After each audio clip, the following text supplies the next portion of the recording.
في حياة المشاهير الصورة اللي قدام الكاميرا دايما بتكون مثالية، ابتسامة دايما على الوش، نجاح وتألق وشهرة، لكن ورا الستار في معاناة وأزمات صحية ممكن تكون بتهدد حياتهم فعلا أو حتى بتكسرهم من جوه. النهاردة هنتكلم عن نجوم اتعرضوا لأصعب المواقف، نجوم كان بينهم وبين الموت خطوة لكن الإرادة والتدخل الطبي أنقذهم. تعود أنا أشيل اللي حواليا، ما حدش يشيل. عندي عائلتي وعندي شغلي، هودي أهم بالنسبة لإلي. فرصة بالنسبة إلي للحياة من أول وجديد. وفي ظروف ممكن تقابلك تخليك إن أنت تبدأ خطوة خطوة. كل بنت عم بتشوفني عم تحس إنه she can do it. أحدث أزمة صحية حاصلة في الوسط الفني حاليا هي الفنانة نوال الزغبي. أنت ممكن تستغرب كلامي دلوقتي لأن نوال الزغبي لسه منزلة أغنية عادي جدا وبتحتفل بيها، بس اللي أنت ما تعرفوش إن إحنا قبل الأغنية دي كنا هنفقد نوال الزغبي تقريبا.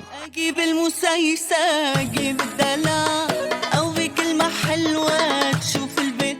واحدة من أخطر الأزمات الصحية اللي مرت بيها نوال الزغبي انفجرت الزايدة الدودية عندها، وده بقى حصل في عز الشغل والتنقلات والسفر. أنا عاملة عملية كبيرة، عاملة عملية الزايدة وكانت انفجرت، يعني كنت وكان الله يحب المحسنين. نوال قالت في تصريحات صحفية إنها كانت حاسة بألم شديد في بطنها، لكنها كانت متخيلة إنه مجرد تعب عادي أو حتى مغص من الأكل، لكن فجأة الألم زاد لدرجة لا تحتمل واتنقلت فورا للمستشفى، وهناك اكتشفوا إن الزايدة انفجرت في بطنها، وده طبعا كان ممكن يسبب تسمم في الجسم كله ويدخلها في حالة حرجة، بس الحمد لله التدخل الطبي السريع هو اللي أنقذ حياتها، ولو كانت اتأخرت ساعات بس كانت هتدخل في مضاعفات خطيرة جدا. نوال فضلت فترة في المستشفى وبعدها رجعت للجمهور بأغنيتها الجديدة، وأكدت إنها اتعلمت تدي لجسمها أهمية أكتر وتسمعه أكتر من كده. في سنة 2019 فجأة اعتزل الفنان هيثم شاكر عن الساحة الفنية، والإشاعات بدأت تكبر وتزيد، واللي يقولوا عنده اكتئاب واللي يقولوا كلام تاني، وكلها كانت مجرد تكهنات حوالين غيابه المفاجئ ومحدش كان عارف فيه إيه، لحد سنة 2021 أما عرفنا إنه أصيب بمرض السرطان. فخلال استضافته في أحد البرامج هيثم شاكر فجر مفاجأة إنه كان عنده سرطان القولون، وإنه اضطر يتعالج في القاهرة وسافر لندن كمان، وقال أنا ما كنتش عايز الناس تشوفني وأنا مريض علشان كده اختفيت، والوضع كان مؤلم وخطير وكان محتاج لتدخل طبي في الوقت المناسب. وخاض هيثم شاكر رحلة السرطان لوحده تماما وما قالش لحد.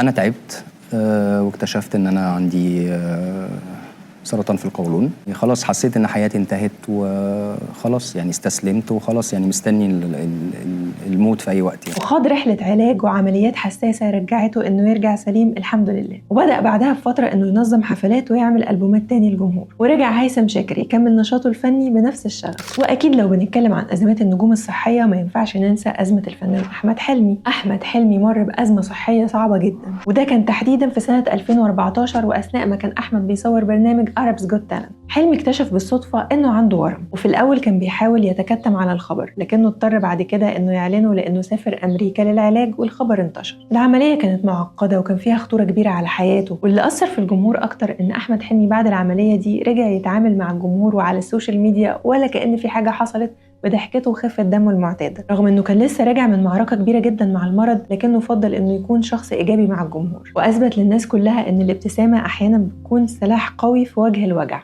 أحمد حلمي الحمد لله رب العالمين يتمتع بصحة جيدة. صحيح جاله ورم، صحيح الورم من النوع الأول، يعني درجة بسيطة الحمد لله. ويمكن واحدة من أشهر قصص محاربة المشاهير للمرض هي قصة إليسا ورحلتها مع السرطان. إليسا اختارت إنها تعلن عن المرض ده بطريقة مختلفة تماما عن أي حد قبلها، فبعد ما خاضت رحلة السرطان وبعد ما تعافت منه قررت تعلن عن الرحلة دي، وده كان من خلال فيديو كليب إلى كل اللي بيحبوني، واللي وثقت فيه تفاصيل العلاج والإشعاع وكل المراحل الصعبة اللي مرت بيها خلال المرض ده. كل اللي بيحبوني انتوا وحشتوني. الفيديو كليب اللي كان صادم بالنسبة للناس اللي كانوا مفكرينه هتبقى أغنية فرايحي، يعني هو كان أغنية فرايحي بس كان جواها رسالة مؤثرة جدا، خصوصا إنهم شافوا إن إليسا كانت بتشارك في حفلات وهي عندها المرض، بتخبي الألم وبتظهر بكل قوتها وهي تحت العلاج. فالفيديو كليب كان مؤثر جدا، وكل السوشيال ميديا حتى المشاهير كانوا بيبعتوا رسائل دعم لإليسا وقتها، وبيقولوا قد إيه هي شجاعة إنها خاضت الرحلة دي لوحدها، وإنها فضلت تطلع تتكلم عنها بعد ما تكون تعافت تماما، لأنها مش عايزة شفقة من حد، وكمان قررت تتكلم وهي منتصرة على المرض. 2 الشهر بدق لي الحكيم الصبح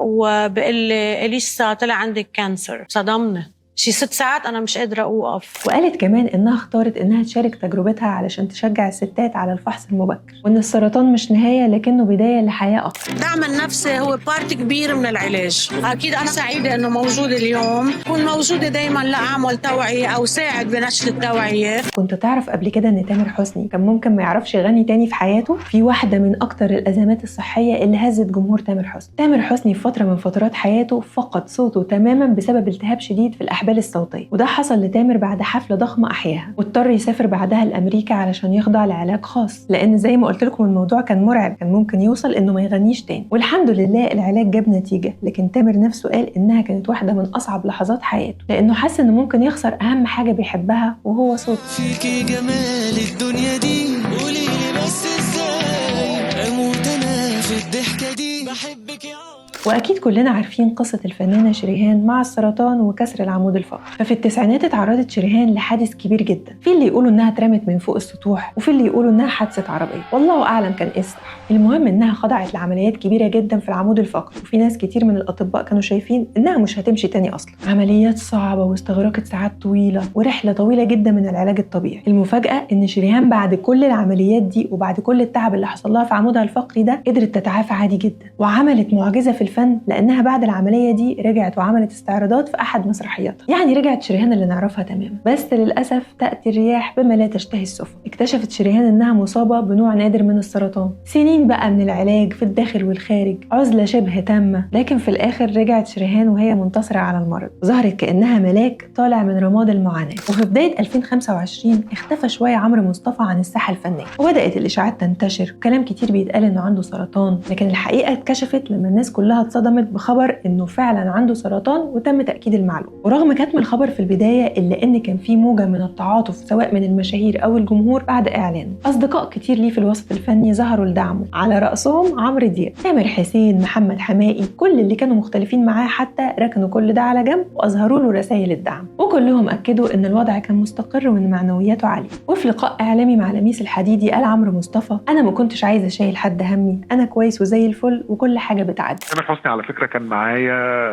من أول يوم، يعني بيكلمني، بس أنا ما كنتش عايز أشيل حد هم، يعني أنا الحمد لله زي الفل ومية مية، والناس كلها تبقى يعني كله بيعدي، صدقني كله هيعدي. بالعكس. أما ياسمين عبد العزيز فكان عندها تدهور صحي كان ممكن يخلينا نخسرها، وده كان سنة 2021. واللي حصل مع ياسمين عبد العزيز كان صدمة لكل الجمهور. اللي حصل إنها دخلت المستشفى علشان تعمل عملية بسيطة في الرحم، لكن حصل خطأ طبي أثناء العملية أدى لمضاعفات شديدة جدا، منها تسمم في الدم وتدهور كبير قوي في حالتها الصحية. ياسمين دخلت في غيبوبة وسافرت سويسرا عشان تكمل العلاج، وحسب كلامها إنها كانت على حافة الموت لمدة 60 يوم. شيلوا الأنتيبيوتيك، شيلوا كل حاجة، أنا مش هقدر أكمل ولا اخد ادويه، انا تعبانه، انا خلاص، انا هبقى مرتاحه ان انا اروح لربنا، يعني هبقى مرتاحه هناك اكتر.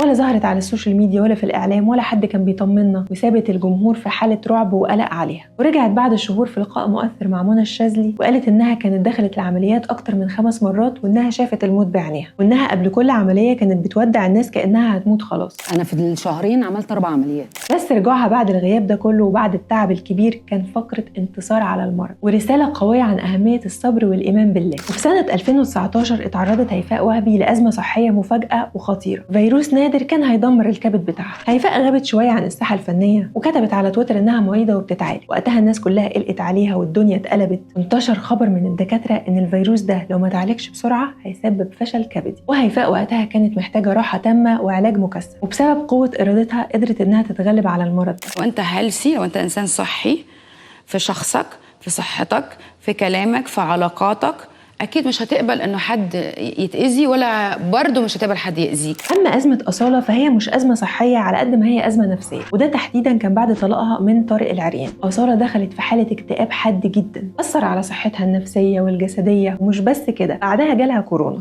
أنا بحس إنه هذا الألم كان شبه ألم كأني مثلا بولد مرة واحدة 20 ولد، ألم قاتل. مع بداية أزمة كورونا زادت معاناة أصالة، وأصالة أعلنت إنها أصيبت بفيروس كورونا وكان عندها مشاكل كبيرة جدا في التنفس، واتكلمت في أكتر من برنامج إنها كانت على حافة الانهيار، ومرت بفترة فقدت فيها شهيتها للنوم وللأكل، لكن قدرت تتخطى الأزمة دي بدعم ولادها وأصحابها. أما الكينج محمد منير فعانى لفترات طويلة من مشاكل صحية أبرزها في العمود الفقري وفي الكلى. منير اللي عمل عمليات جراحية جوه مصر وبراها، وظهر في بعض الحفلات وهو قاعد على كرسي. دي كانت لحظة مؤثرة لكل جمهور منير اللي حبوه من صباه لحد دلوقتي، وشاركوه رحلته الفنية والإنسانية على مدار حياته كلها، وهو كمان شاركهم بأغانيه كل تفاصيل حياتهم وكل اللحظات اللي عاشوها حلوة أو وحشة. وفي ميزة في محمد منير إنه دايما بيصر إنه يطلع على جمهوره ويغني حتى لو كان جسمه تعبان، وده اللي بيخلي الناس تحترمه أكتر لأنه بيحترم جمهوره وبيغني من قلبه رغم الألم. قول للشعب المصري كله أنا بصحة جيدة. أيوة،